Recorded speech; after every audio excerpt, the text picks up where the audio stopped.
find ourselves at an airport again. I'm heading to a conference to talk about crypto. I actually got the opportunity to MC again at AI crypto events, thanks to my good friends over there, Mr. Robert and Chrissy. So I'm just gonna do a little vlog action about what it's like to go and do speaking gigs. So we made it onto the flight. A little delayed. I think it was raining basically all day here in Ohio. Got some reading to do. So it is low and tight A little bit behind book club. the top of the boat. And adjust the mask if necessary. Breathe normally. Woke up this morning at the Watergate Hotel here in Washington D.C. and there's this beautiful view of these bridges that remind me of Europe. I was having an awesome conversation actually. Probably the video posted before this is a podcast that I had with Dimitri, one of the guys that I met through AI crypto events, and he was telling me you should play with money when you're younger, and really at any point of your life you should have some amount of money that you play with, and that really is a way to get to know yourself better. So for those of you that are like, I don't have very much, in the bank right now, take 5% of that, take 10% of that, and put it away. Buy a book, put it into some investment. See how it goes. See how you feel about it, because otherwise you're not going to know. And then when you have money, you won't have the muscle to actually use it in the right way. So anyway. Like 2 years ago? Yeah, I never heard about that. There was a lot of don't have Cash App don't have Bitcoin supported so natively with Cash App, right? There's a lot of dark forces against that. But despite dark forces, today you have 125 public companies that have Bitcoin on their balance sheet. Yeah. So, yeah. More people are using it. Just I think it's Harvard. They hold more Bitcoin than they do shares in Google. Didn't they just buy 100 million? 100 million. And did that $1 billion purchase ever go through? Somebody was plotting on a $1 billion Bitcoin purchase. That could have just been a rumor. There was a Cardone, and they bought 1,000 Bitcoin a month and a half ago. They had content marketing. They had purchased for other news outlets to say, hey, Cardone Ventures, they bought 1,000 Bitcoin, which at the time was a little more than $100 million. And then they said, we're planning to buy another 3,000 more Bitcoin. So that was their way of advertising, hey, we want to buy more Bitcoin. If you're buying 3,000 Bitcoin, it's really difficult. I don't know because I've never dealt with that amount of wealth. What's the difference between obtaining that Bitcoin from that level versus just retail level? The biggest difference is when you buy it, if you're going to buy it from an exchange or something, you're then giving your cash to a bank that now owns your cash. When you're handling that much money, you're thinking about that risk with the bank. Right. Yeah. Well, you are. You're not going to give it to some small bank who's going to want to hold on to it as much as possible because they're like, whoa, 100 million? We can lend $1 billion out now. this is amazing. We need to do more due diligence and check your source of funds. What needs to be put in place to handle that problem? They'll do a lot of over-the-counter. You're asking what needs to be put in place, and it's a great question. I would say what needs to be put in place is already in place. Decentralized trading methods, but people aren't too familiar with how to use decentralized trading. Like hard wallets, private ledgers and stuff? Smart contracts. There's software today. You can go to a crypto exchange. You can be the Cardone guys and say, we want to buy 3,000 Bitcoin. They bought another 1,000, $1 billion. Their purchase will be $500 million, maybe more, worth of Bitcoin. It becomes a problem when you want to acquire a lot. Your only choices are over-the-counter trading, where you work with other people. A big seller can't tell you who the big seller is. Turns out it's Germany or something like that. Remember, they sold 2.5 or $4 billion worth of Bitcoin, something like that. Yeah, a couple weeks ago, right? 4 months ago. It goes fast. There's no way Germany sold that with an exchange. Exchanges likely help them sell it over there. So got a buyer to say, a group of buyers to say there's some private seller selling said amount, and then they just fill in the buyers to that total amount. Correct. It's considered OTC, over the counter. They'll say, we already have their money in escrow. If you're buying from Germany, Germany's like, we are not putting in your escrow. We are the escrow. Then you escrow these dollars. People go, we can get Bitcoin at a discount. It's low. But today you have systems you have, one is called Thorchain. And then you also have things like Uniswap. Yeah. I've heard that one's gotten really popular. As long as you can get the dollars in a stable token, the Tether company is happy to take your dollars from many sources and then mint you their stable token. Once you get to a stable token, You can use Thorchain or you can use Uniswap to do the trade without any human beings being involved. That's what I was thinking about for exit strategies, just selling the stablecoin. Well, now you have Bitcoin, right? And there's no middleman between you and whoever you send Bitcoin to. Decentralized trades have no middleman between your trade. So if you want to convert some Bitcoin to stable tokens or convert some Bitcoin to Ethereum, there's no middleman. This is mature technology. It's been more than 5 years. First experiments of this has been more than 10 years ago. So now, besides there being no middleman between trades or between transactions, now there's no middleman between just the actual exchange and trade. And that's amazing. Yeah. There's also no middleman with borrowing from your Bitcoin instead of buying it. That's what I was saying, borrowing against the Bitcoin. No taxes. We hold a lot of XRP right now, and if we got to a point where not a lot, XRP was... Some. How much is a lot of extra? A lot It's is not a lot. It's a lot for us. A lot is more than you It's a lot want. for our. It's like 1,600 coins, Yeah. tokens, close to 6K. It's not a lot, but for me, it's a lot. But if I got to a point where that was worth enough, I'd want to make a purchase, I've been exploring borrowing against it. Well, even if you wanted to borrow against it to invest in something else. Yeah, like leveraging. Right. There are great systems that exist today that will do that. What you're looking for exists and it's mature. Problem is when there's no middleman, there's nobody to teach you or help you. Because the middleman's Well, making that's part of money. the reason why I'm here. You've come to the right place. I want to get deeper in the space, grow my knowledge, not just for the money. I want to make money investing in it, obviously, but I think this is the future of money. I know it's the future of money. Understanding this will put you way ahead of everyone else. I mean, even if you're in your tech fields, or even if you're in a marketing or just a straight Business. even if you're not into finance or something, even if you're just in a general business, a lot of these banks aren't going to exist down the road. You're already seeing. I mean, there used to be a Bank of America on every corner. Bank of America is getting into that crypto mindset. There used to be a Bank of America, Truist, or Wells Fargo on every corner. How many do you see now? People use Cash App, more digital and online banking. I think it's going even further. My mom used to work in banking. I mean, she was in customer service, she was a teller, all that. And she's just like, oh, the banks will never go anywhere. And I'm like, I don't know about that, So we're talking, and she's like, it blew her mind. Banks are struggling big time now. They are. And they have been for, I'd say, Well, more that's than why they're 10 holding years, checks 12 years. for 10 days when they cleared in 3. Oh, yeah. I mean, there's a reason why they're doing that. It is not an isolated problem. Right. And I'm advising 2 different companies with banking. They're going through hell. One has no reason to. The other, the bank has more justification. You're a crypto treasury company. This wire says crypto investment. They have their justification. Really should be thankful to have any customer. Banks are struggling. There's lots of internal discussions with consultants about how to pivot. They do see it. I don't they think you can be absolutely blind see, to it. We lose all of our customers. What is the future of banking look like? Do you think there's a time where banks don't exist and we all hold a wallet and your paycheck is received to your wallet and you pay your rent out of your wallet? I see banking changing dramatically. For example, you had a lot of examples of this in the last 20, 25, 30 years.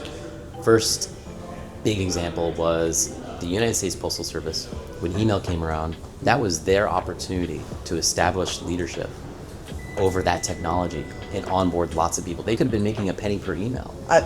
That's my thought when I was talking about crypto being the future. I think understanding this now sets you up for success. Companies like Venmo, Spotify, whatever company it is today, the companies that are doing incredible, all they're doing is taking some business model and then bringing it up to date with technology. Netflix, like Federal Reserve, they haven't been big technology people. They are when it comes to just accounting stuff, fraud, speeding up their business, not when it comes to innovation though. The United States Postal Service, of course they use technology, right? But not technology in the way that is innovative, right? These aren't innovators. They're corporations where, let's say 100% of the people who are in charge of decision making, only 5% of them have that innovative, oh, we should offer email to people. We're what, email? Who cares about electronic email? Really? How are you gonna replace the feeling of, I got a letter from grandma? They're you can't replace that with email. And they're so? It's great. And we could capitalize that market, blah, blah, blah. Well, but that's only 5% of their voting power is saying to do that. So corporations are not going to change until they're forced to. So you'll see where they just all fall behind until. Well, so just what I'm getting at is like, that happened with music, right? Happened with Netflix. Yeah, right? yeah, yeah. You had people like, screw you, Napster, and all you free music things, but people wanted it digitally. And now with banks, they have to realize people want this. When I say banks are struggling, I mean they're struggling to figure out the answer. Is it going to be to acquire Venmo, PayPal? They're struggling to stay relevant. Well, as part of it is, as generations get older and younger generations also age, the younger generation can bring that with them. Blockchain offers something useful. A lot of people, they might look at it and be like, okay, there's something useful there. And then artificial intelligence, people are going, yeah, okay, artificial intelligence. ChatGPT is amazing, right? What this boils down to is humanity, children, adults, professionals, they're expecting more. What are they expecting with technology now? More autonomy? They're expecting more security? And they're expecting that systems can now apply intelligence to that. Some form of intelligence. Not as intelligent as we are. Efficiency. Yes. It boils down to efficiency. Yeah. Make their life easier. Like when you download a new app, I don't know how many people pay attention to their behavior when they download new apps. Breathing. Well, I pay attention to my behavior. I pay attention to how resistant I am to do something, how much I want to do it my own way, how impulsive I'll be. I always pay attention to that kind of stuff too, and I walk around and I look at things and I'm like, what made me choose this coffee place? I think like what drew me into this place, and that's another thing you talked about with the apps and like the marketing on that end. Like what The branding. How do I act with this product? How do I act with this company? I always think about that. It makes a big difference. So how do you combine crypto with it?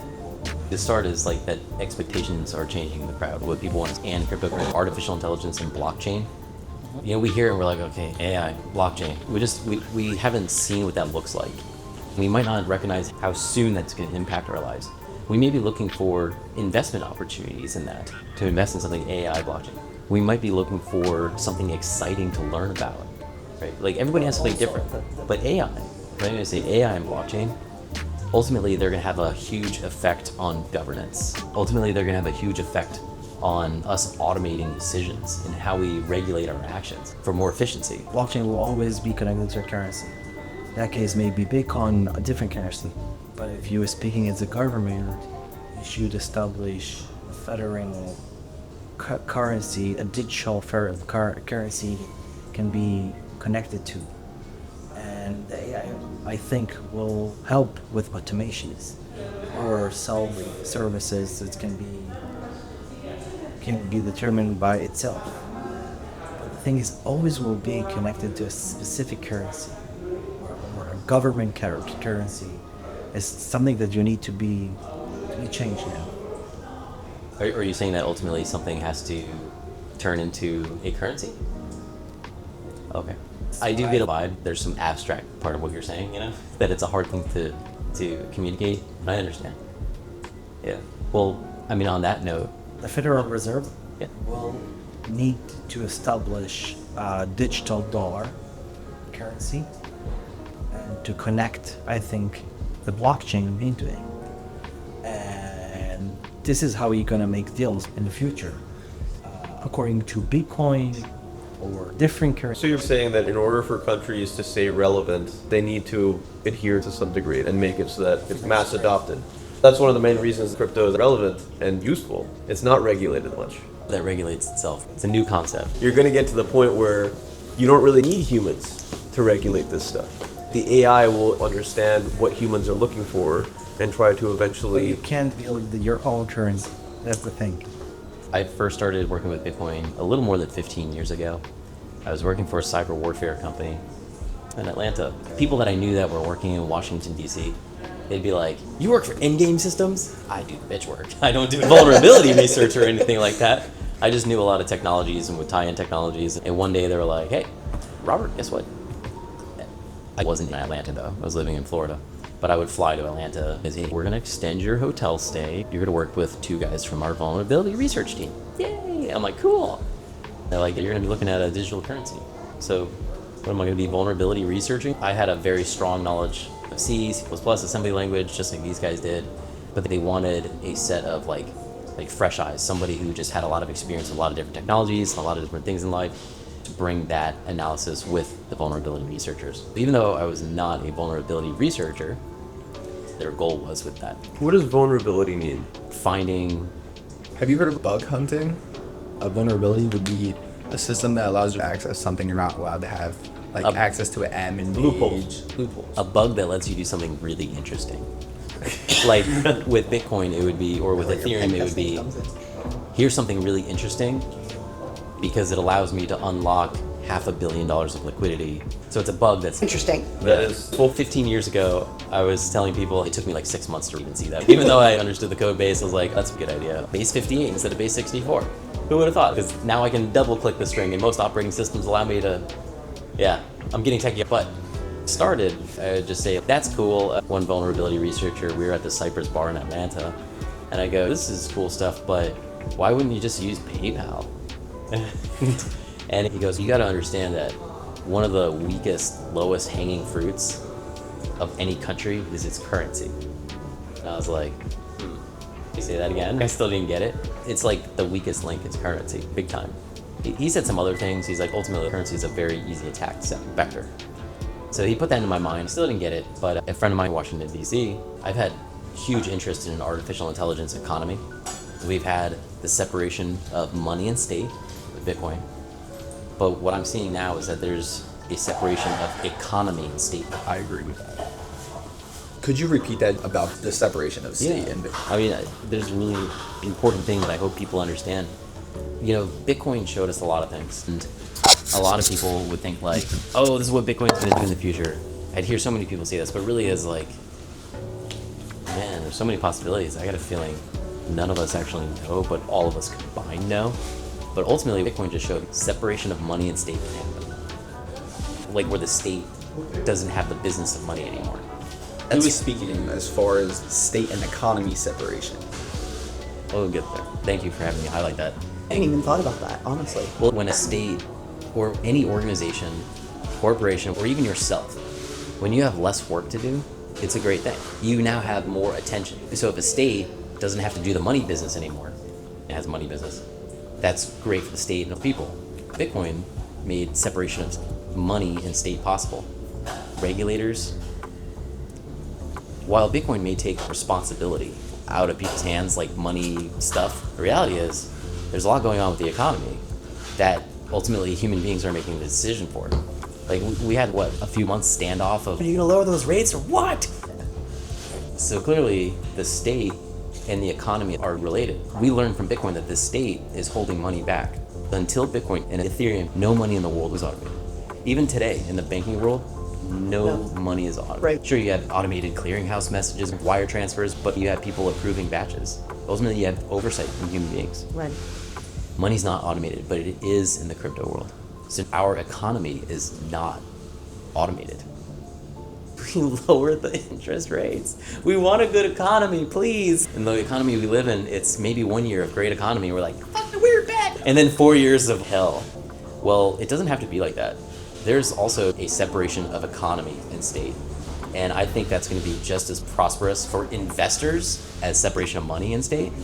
I think you're seeing that in other places, not just here. Even with Dubai and real estate, they're accepting so many different cryptos as ways of real estate. Like, that's huge.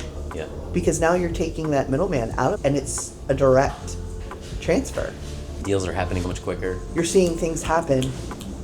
You're seeing people, of course they don't have the same kind of taxes and real estate transfers and sales. You see the speed and how people are becoming more independent in that arena because of that. Like, but I think anytime you can function independently from state, not that state's not important, it is, but I think people flourish in general. Like ultimately I see economy as just like another word for efficiency. Mm-hmm. But, you know, the people who are regulating the economy, well, let's go to the people regulating money.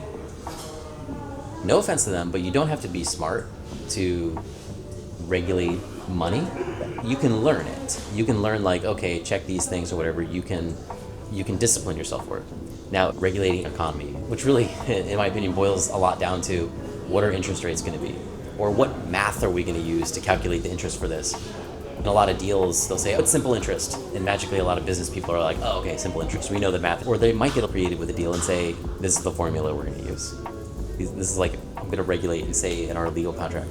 Economy is not as easy as accounting. I think accounting is super easy. There's all these laws, these regulations that make it complicated.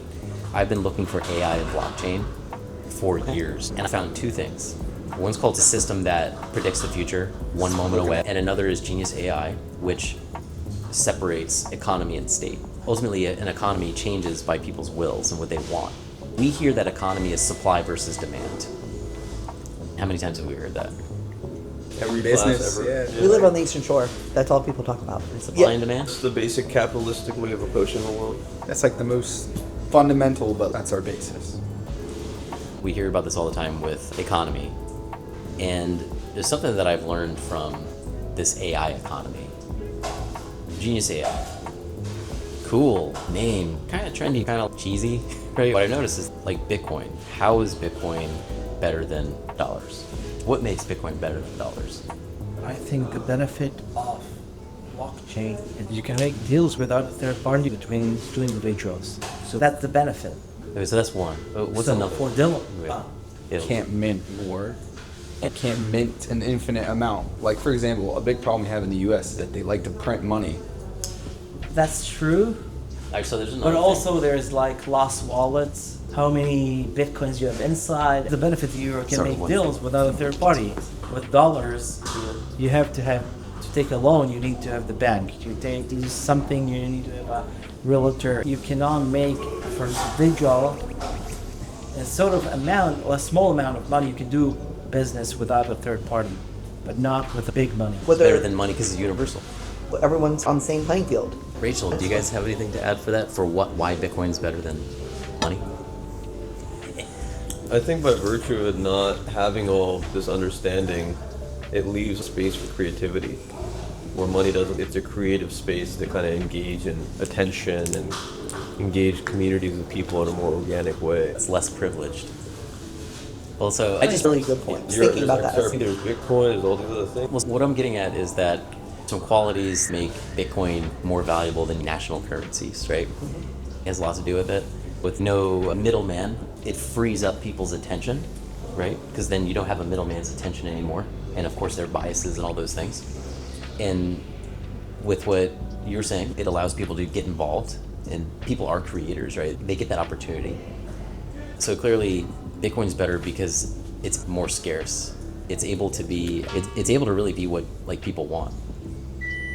And when it comes to like the economy, right? Do people want supply and demand? Bitcoin is considered better because it does what you want it to do. There's no middleman to surprise you. It's actually scarce. You can't mint more. Bitcoin is a better form of money than what Bitcoin is, right? How could Bitcoin be better? It's like long ago, people showed that money could be made. Like Bitcoin could be programmed. Money could be programmed and not shut down by somebody who's pissed off, like Federal Reserve or whoever. Like people who tried making things like e-gold went to jail. Nobody went to jail for Bitcoin. But the world showed we can program money. The world also showed like, hey, we can program algorithmic stablecoins. We're like, hey, we can program stablecoins. We can program something to be pegged to the dollar. Even doing it without a company, like a decentralized stablecoin. Right. Are you guys familiar with any decentralized stablecoins? Just wondering. Like DAI, Basic, Tether. make your DAOs die. Well, I mean, Tether is centralized. There's the Tether company. So there's things like Liquidity and DAI. They are stable tokens that nobody controls. Like they're not backed by dollars in a bank. So people can program money, then they can program pegged tokens. Like program money with no human beings needing to do it. Program stable tokens without anybody needing to do it. Well, why can't people program like value? Why can't people program something pegged, but that keeps rising? Like something that inherently Grows in value. without a middleman. People asked this question like 8 years ago, and we're focusing on this question of like, you know what? Okay, we can program money in a pegged value. Why can't we program appreciated value? Would it not appreciate the things it could be spent on? So a lot of problems would come up. Yes. Finally, I got it. What you mentioned was something more universal. If Bitcoin is better money because it's scarce, right? It's fungible, or how can you make something more scarce? And the idea came into like, well, what's scarce to one person is not scarce to another. Like Russians burning their cash to stay warm, people can't eat their cash. If we can figure out what is universally valuable to every human and convert that to math, we can program money and value getting more valuable. But first we got to figure out what is universally valuable to every single person. What do you think is universally valuable to everyone? I mean, I went years wondering it with these guys. It's individual. Let's look at the universal. What do you think is universally valuable to everyone? Are we talking about a thing or a concept? Just a thing. An object? I don't know. Like I don't something think you there touch. is thing that will be I universal. mean, like Well, most some people don't people. care about money. Some people don't care about air. They want to die. They're like, screw it. I hate this world. I think majority. Love. Ability to make of their own, choices. their choices. I think there's an Connection answer, is but universally useful. You don't want to exist alone, tribal. You want someone to acknowledge your existence. Eye contact for babies is mandatory. Otherwise, they That's just cool. like don't exist. So I thought this was a really interesting question, like 8 years ago. And one person was like, time. It's definitely time, right? But then other people disagreed. Well, one thing that this group came up with was that it's not time that's valuable to everybody. It's actually like one thing is attention. We thought this idea, is attention universally valuable? Like, would somebody disagree that their attention is valuable? Like, if you can engage your attention in something. But here's the thing that popped up was, hey, if one person's working for 2 hours, another person's working for 2 hours, who's more valuable? The one who can get done, right? Or the person who can attend to more things within that same period of time. So maybe this person's attention is more valuable. The first idea that was proposed was, you know what? Maybe we found one thing that's universally valuable, and that's attention. Because not everybody's attention is the same. And then we're saying, well, in the internet world, scrolling, advertising, clearly there's something valuable about that, even though the person's not paying for their attention. They're not using currency. So let's roll with the idea that attention is universally valuable to everybody.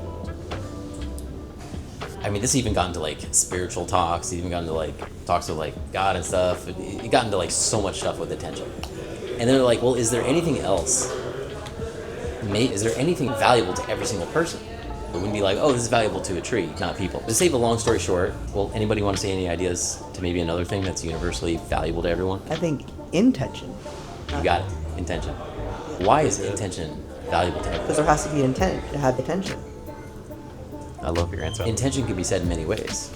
Can we say like commitments, promises, or there's a big problem with AI. People have free will; they can change their mind. That has a lot to do with intention. Right.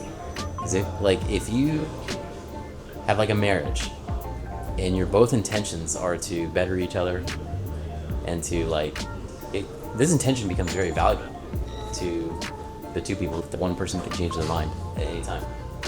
Even the fact they change their mind is valuable. Let's take a work relationship, right? Let's say my first job was McDonald's when I was 14. No way. Yeah, and I saved up all my money to buy the most badass computer I could buy.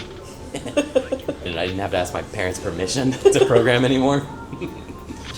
They were like, whatever, you're grounded. All right, I'll stole my computer. Let me take that keyboard. That's my keyboard. He's looking because he. My intention was to go into McDonald's, fry French fries, and do some work for them. And their intention was to give me money, right? And my intention was to get a computer. So while I'm there, I have my attention there. So it becomes valuable to them that I intend on being there. A manager doesn't have to find somebody else who's valuable. The fact that I can change my mind anytime is also extremely valuable to me and to them. When it comes to economy and value and how to make a better Bitcoin or just to have a better economy, realize that supply versus demand worked for the old world. Supply and demand, it works, but that model is no longer going to help us with the economy. Sure, supply and demand's great, but now there's an AI economy called Genius AI, and it says that supply and demand, sure, it's great. It can modify its supply without pissing people off and influence demand. No other system out there Well, there are systems that intelligently modify their supply. Maybe you've heard of ample forth, maybe rebasing tokens. They modify their supply to try to make themselves more valuable. That old paradigm. But they have no effect on demand. They don't influence or defluence demand. So supply and demand's out of the way. Like, the new economy is attention versus intention. It's no longer supply and demand. It's now attention and intention. To philosophy. To save a long story short, I know, like, so we have Bitcoin showed separation of money and state. And now we have, like, I only know of 2 AI systems with blockchain, SatoriNet and Genius AI. SatoriNet is predicting what people are going to do in a moment, which I think is like 5 seconds for them. A lot can happen in 5 seconds. Still, a lot can happen in 3 seconds. Yeah, maybe Go 1 ahead. second now that I think about it, but still, a lot Right. can happen. Someone can be standing and then be on the ground, or someone can turn a corner and be in a car accident. Those models will predict the future. And then the other one is a model of how to make an economy that listens to how people are transacting, listens to what people wants, and then applies attention and intention to make its economy more efficient, more valuable over time. And that, I believe, can separate economy and state. It modify itself with the different economies. So, like, Florida is very different than Maryland. Yeah. And the United States is different than Germany. Different markets, cultures. Why is it different? Supply and demand? Is it also because people have their attention on something else and their Yes. intentions are different? That's what I think. If you grow up in a Catholic home versus a Muslim home versus a Presbyterian, it's all different. Yes, so you're going to have children differently based on that, maybe, you know. That's just an example. But I guess what he's saying is that it's a step away from Right. that. They're all different. There's still that core of attention and intention.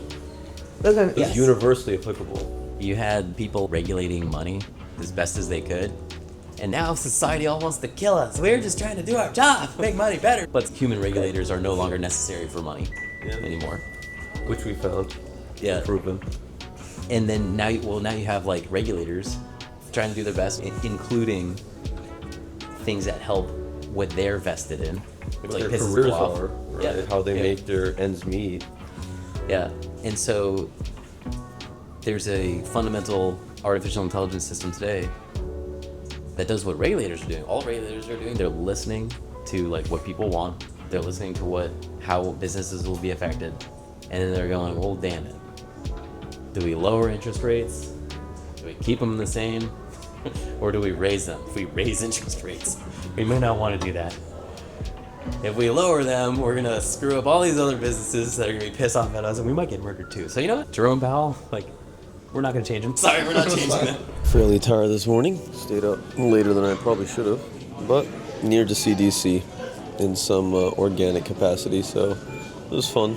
Met some business people out there. If you don't like where you're going, if you don't like your environment, you have control over changing that.